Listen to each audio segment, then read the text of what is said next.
अब्रहा के हाथी को उठाने की मुसलसल कोशिश जारी थी कि अचानक समंदर की तरफ से इनकी तरफ अल्लाह ताला ने अबाबीलों को भेज दिया। वो टिड्डियों के झुंड की तरह आईं। दूसरी तरफ अब्दुल मुत्तलिब मक्का में दाखिल हुए, हरम में पहुंचे और काबा के दरवाजे की जंजीर पकड़कर अब्रहा और इसके लश्कर के खिलाफ फतह की दुआ मांगी। इनकी दुआ के अल्फाज ये थे: ए अल्लाह, ये बंदा अपने काफिले और अपनी जमात की हिफाजत कर रहा है, तो अपने घर यानी बैतुल्लाह की हिफाजत फरमा। अब्रहा का लश्कर फतह ना हासिल कर सके। इनकी ताकत तेरी ताकत की आगे कुछ भी नहीं। आज स्लैब कामयाब ना हो। स्लैब का लफ्ज़ इसलिए बोला कि अब्रहा ईसाई था और स्लैब को ईसाई अपने निशान के तौर पर साथ लेकर चलते हैं। अब उन्होंने अपनी कौम को साथ लिया और हिरा पहाड़ पर चढ़ गए, क्योंकि इनका ख्याल था वो अब्रहा का मुकाबला नहीं कर सकेंगे। और फिर अल्लाह ताला ने परिंदों के झुंड भेज दिए। ये परिंदे चिड़िया से कदरे बड़े थे। इनमें से हर परिंदे की चोंच में पत्थर के 3-3 टुकड़े थे। ये पत्थर परिंदों ने अब्रहा के लश्कर पर गिराने शुरू कर दिए। जो ही ये पत्थर इन पर गिरे, इनके टुकड़े टुकड़े हो गए, बिल्कुल इसी तरह जैसे आज किसी जगह ऊपर से बम गिराया जाए तो जिस्मों के टुकड़े उड़ जाते हैं। अब्रहा का हाथी महमूद अलबत्ता इन कंकरियों से महफूज रहा। बाकी सब हाथी तहस नहस हो गए। ये हाथी 13 अदद थे, सब के सब खाए हुए नहुसत के मानद हो गए।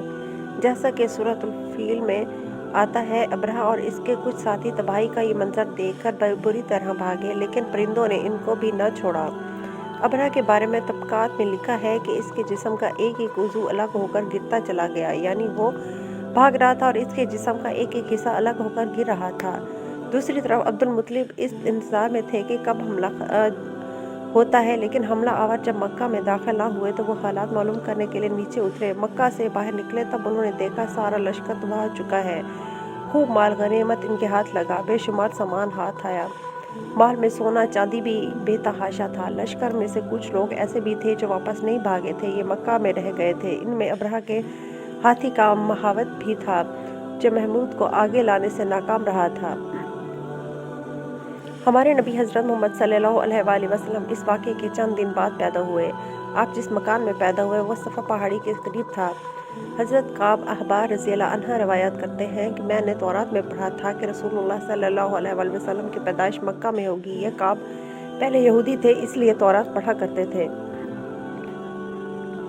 दुनिया में आती हज़ूर अकरम सल्लल्लाहु अलैहि वसल्लम रोए। हज़रत अब्दुर्रहमान बिन औफ रज़ियल्लाहु अन्हा की वालदा कहती हैं कि जब हज़रत आमना के यहाँ विलादत हुई तो मैं वहाँ मौजूद थी। आप सल्लल्लाहु अलैहि वसल्लम मेरे हाथों में आए। ये गालिबन दाया थीं, इनका नाम शिफा था। फरमाती हैं जब आप मेरे हाथों में आए तो रोए। आपके दादा अब्दुल मुत्तलिब को आपकी विलादत की इत्तला दी गई। वो इस वक्त खाना काबा का तवाफ़ कर रहे थे। इत्तला मिलने पर घर आए, बच्चे को गोद में लिया। इस वक्त आपकी वालदा ने इनसे कहा, ये बच्चा अजीब है, सजदे की हालत में पैदा हुआ है, यानी पैदा होते ही इसने पहले सजदा किया, फिर सजदे से सर उठाकर उंगली आसमान की तरफ उठाई। अब्दुल मुत्तलिब ने आपको देखा, इसके बाद आपको काबा में ले आए, आपको गोद में लिए रहे और तवाफ़ करते रहे, फिर वापस लाकर हज़रत आमना को दिया। आपको अरब के दस्तूर के मुताबिक एक बर्तन से ढांपा गया, लेकिन वो बर्तन टूटकर आपके ऊपर से हट गया। इस वक्त आप अपना अंगूठा चूसते नजर आए।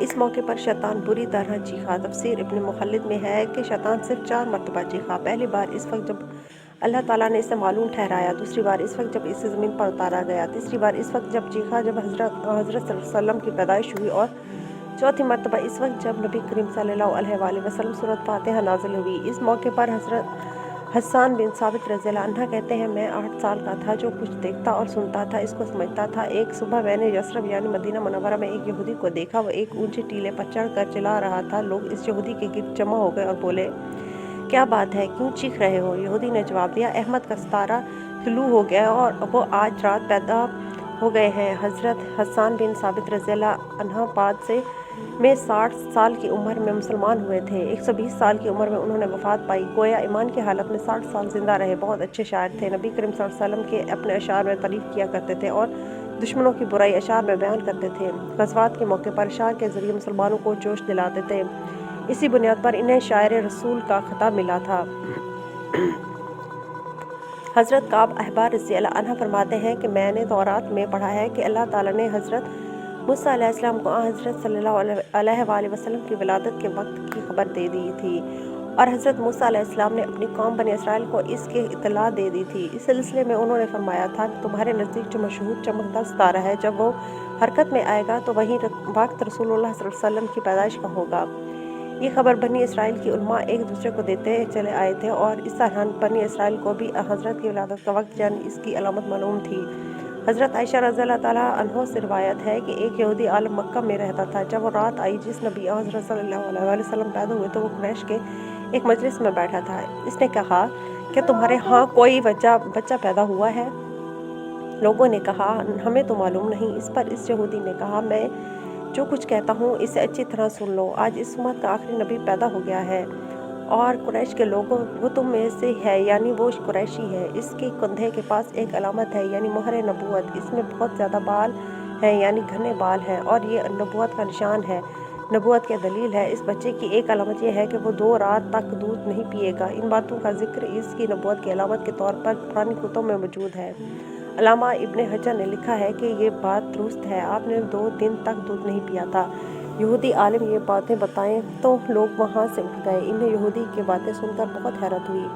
جب وہ لوگ اپنے گھروں میں پہنچے تو ان میں سے ایک نے اس کی باتیں اپنے گھر کے افراد کو بتائیں۔ عورتوں کو چونکہ حضرت آمنہ کے ہاں بیٹا پیدا ہونے کی خبر ہو چکی تھی، اس لیے انہوں نے اپنے مردوں کو بتایا، ذرا چل کر مجھے وہ بچہ دکھاؤ۔ لوگ اس کے ساتھ حضرت آمنہ کے گھر کے باہر لے آئے، ان سے بچہ دکھانے کی درخواست کی۔ آپ نے بچے کو کپڑے سے نکال کر انہیں دے دیا۔ لوگوں نے آپ کے کندھے سے کپڑا ہٹایا۔ یہودی کی نظر جو ہی مہر نبوت پر پڑی وہ فوراً بے ہوش ہو کر گر پڑا۔ اسے ہوش آیا تو لوگوں نے اس سے پوچھا تمہیں کیا ہو گیا تھا؟ جواب میں اس نے کہا میں اس غم سے بے ہوش ہوا تھا کہ میری قوم میں سے نبوت ختم ہو گئی، اور اے قریشیو اللہ کی قسم یہ بچہ تم پر زبردست غلبہ حاصل کرے گا، اور اس کی شہرت مشرق سے مغرب تک